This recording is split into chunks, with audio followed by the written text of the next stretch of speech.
Alon Nishmat, Prosper Masod bar Esther, Avraham Akoka bar Esther et Machlouf Arzwan bar Mesodi. Sol le Kharat Batla. Alors il dit Alachot Mahatzit Shekel.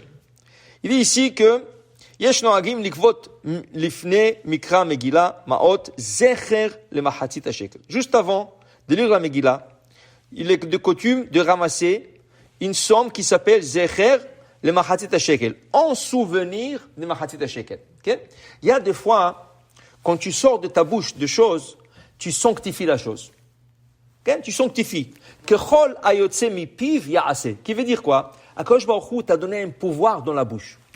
Avec la bouche, tu peux prendre quelque chose et le rendre sacré. Sacré, ça veut dire que tu ne peux plus le toucher. Par exemple, si tu dis avec ta bouche, je ne mangerai pas ce pain est interdit pour moi, tout de suite, ça devient un neder. Et ce pain devient comme un morceau non kosher pour toi. Mais qu'est-ce que tu as fait? Tu n'as pas mis un ingrédient non kosher, c'est 100% kosher, avec la bouche. La Torah t'a donné le pouvoir dans la bouche de sanctifier une chose. Okay? Dans ce cas, je vais vous donner un autre exemple et après on revient ici, Mahatzit HaShekel. Il est écrit dans la Chod Pesach, quand tu vas acheter la viande pour Pesach, tu ne dis pas au boucher, donne-moi la viande pour Pesach.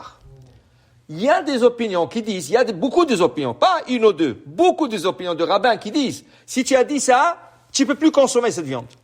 Ça, tu as sanctifié cette viande comme sacrifice le Pesach. Donc, qu'est-ce que tu dis au boucher? Donne-moi de la viande pour la fête.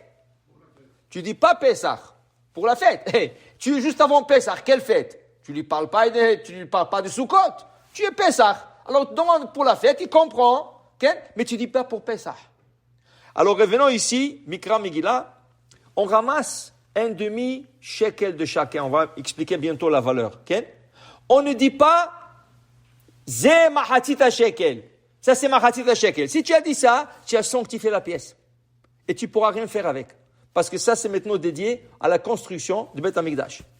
Il faut dire Zecher le Mahatzit HaShekel. En souvenir de la demi-cycle qui donnait au temps du temple. Alors tu dis Zecher, en souvenir de Mahatzit HaShekel. Okay? Et la coutume, c'est de ramasser cet argent juste avant la lecture de la Megillah. Pourquoi? Parce que la Gemara dit, Galui ve'adu alifne mishamar vaya olam, il était déjà connu devant le maître du monde, Akadosh Baruch Hu, qu'il y aura un jour dans l'histoire de l'humanité un Haman qui voudra acheter les Juifs. Haman, pour tuer les Juifs, il les a achetés d'abord. Comment? Il est venu avec 10 000 bars en argent, il les a offerts à Hachvérosh. Il dit, voilà, je t'achète ce peuple. Est-ce que tu es vendeur? Il dit, oui, je te le vends. Mais après, qu'est-ce qu'il lui a dit? Après qu'il lui a vendu, il lui a donné la bague, il lui a vendu ce peuple, il lui a dit, reprends ton argent, je n'ai pas besoin de ton argent. Rien que débarrasse-moi de ces Juifs. Comme ça, il lui a dit à Hachvérosh. La Gemara prouve là-bas qu'Achashvérosh était pire qu'Haman. Haman ne nous aimait pas, mais Achashvérosh était pire. Seulement, Achashvérosh ne savait pas comment le faire. Et voilà, il a trouvé la personne qui va faire le travail pour lui. Il lui a rendu l'argent. Qu'est-ce qu'il leur dit Esther? Esther, elle fait un michté. Kinimkarti aniv ami. Vous savez, Sa Majesté, moi et mon peuple, nous étions vendus. Veim la avadim nimkarnu. Si on serait vendus comme des esclaves, j'aurais rien dit. Mais là, on a été vendus pour être exterminés. Miouzé, Vézéou, qui est celui-là? Tu as vu côté ça? Alors elle vous l'a dit, mais c'est toi. Vient dit la Gemara, est venu le Mar Gabriel, il lui a poussé la main, il dit Haman a rasé. Voilà, je vois Haman. Et là, Achashvérosh s'est énervé. C'est là qu'il a compris qu'il a fait une bêtise. Il a compris qu'il a fait une bêtise de vendre le juif. Il leur a donné, sans argent, il leur a donné. Top. Alors, Hachem savait tout ça. Il a dit, achetez-vous. Achetez-vous. Comment on va s'acheter? Lui, qu'est-ce qu'il a offert? 10 000 pièces en argent. Pourquoi? Il a fait le compte de 600 000 hommes qu'il y avait dans le désert. En demi-cycle, ça faisait 10 000 pièces barres en argent. Alors il a acheté. Alors nous, on doit donner demi mahatzit shekel pour acheter notre âme. Pour acheter notre âme. Maintenant, normalement, si c'est le raisonnement, alors qui c'est qui doit donner mahatzit shekel? Ceux qui ont donné dans le désert. Ceux qui ont donné dans le désert. Qui a donné de l'argent dans le désert? Rien que des hommes. Et de quel âge? De 20 ans à 60 ans. Moins que 20 ans, ne donnez pas. Plus que 60 ans, ne donnez pas. Kol hayotze batsava. Rien que c'est lui qui est capable d'être un soldat dans l'armée d'Hachem. C'est tout. Okay? C'est tout. Alors maintenant, comment ça se fait que tout le monde donne? Okay? La Gemara nous dit, dans Masechet Shkalim, il y a un traité qui s'appelle Shkalim, la Gemara dit, que puisque c'était une rachat d'âme, pidyon nefesh, okay? Alors il y avait des gens qui donnaient pour leurs femmes, qui donnaient pour leurs enfants. Mais la Gemara dit, si tu as donné une fois dans ta vie pour ta femme et tes enfants, c'est fini, toute ta vie tu dois donner pour eux.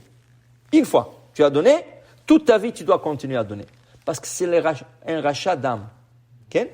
Alors, il dit ici, juste avant la Megillah, nous devons donner le mahatzit shekel. Et quelle était la valeur et la somme? Schum hashave le'erech 3 grammes kesef taor. Hashave la 10 grammes kesef taor. Alors il dit ici, 3 dirham, pardon. Il dit ici, nous donnons 3 dirhams. Dirham, c'était une pièce au temps des Ottomans. Okay? Les Turcs, quand ils étaient ottomans, quand ils étaient en Israël, okay? Ils avaient le dirham. Après, ça a changé en kilos. Avec les Anglais, ça a changé en kilos. Mais avant, c'était le dirham. 3 dirhams. Que chaque dirham, il fait 2,9 grammes. Donc, 3 grammes, tu donnes la valeur de 10 grammes argent pur. Aujourd'hui, ça veut dire actuellement, l'argent a beaucoup monté. Il est monté. La barre, l'once d'argent, elle est à $30. 29 quelque chose. Elle est à $30. Donc, si j'ai besoin 10 grammes, l'once, elle fait 28,9 ou quelque chose comme ça. 29, quelque chose, 0,1. Dépend. C'est chaque. Mais, on arrondit, c'est 30 grammes, l'once.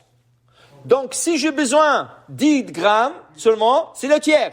Si l'once coûte $30, dans le tiers, c'est $10. Cette année. Chaque année, ça change. Chaque année, ça fluctue dépendamment de la somme de l'once d'argent. L'année dernière, c'était comme $7. Okay? L'année d'avant, c'était $5. Et cette année, c'est $10. Ça a monté. Okay? Alors, tu donnes la valeur. Maintenant, il y en a qui disent que ce n'est pas seulement $10, c'est $10 fois 3. Parce que le mot trouma, c'est écrit là-bas 3 fois, les 3 fois, donner cette trouma. Donc, il y en a qui le donnent 3 fois. Mais, des fois, tu as besoin de donner pour ta femme, pour tes enfants, tout ça, et ça fait beaucoup. Tu donnes une fois. Et si même ça, c'est trop, alors il y a une coutume dans des synagogues, mais ça, c'est plutôt une coutume ashkénaze. Il y en a des séfarades qui le font, mais c'est plutôt ashkénaze. Qu'est-ce qu'ils font? Ils mettent une boîte sur la teva, ils emmènent de vraies pièces en argent. De vraies. 3 pièces en argent. De vraies. Comme ils font pour Pidyon Aben. Fkan Bechor, il y a de vraies pièces. Alors ils le mettent. Chacun vient, il prend le 3 pièces, il dit, moi j'achète ces 3 pièces. Je fais un acte d'acquisition. Akbaha. Je lève, je l'ai acheté. Maintenant, toi tu donnes, mais c'est à toi maintenant. Qu'est-ce que tu fais? Puisque c'est à toi, tu le remets dans la boîte. Voilà, j'ai donné. Okay? Mais maintenant, tu donnes qu'est-ce que tu veux à la tzedaka. Okay? Il y en a qui font ça. Le Mishnah Brura, qui était ashkénaze, il dit il n'était pas confortable avec ça. Il dit pourquoi? Il dit parce que comment? Chacun il va prendre, ça appartient à tout le monde, ça appartient à 100 personnes, ça pas appartient à 100 personnes. Okay? Alors nous, les séfarades, on n'a pas cette coutume. On donne directement la somme. Okay?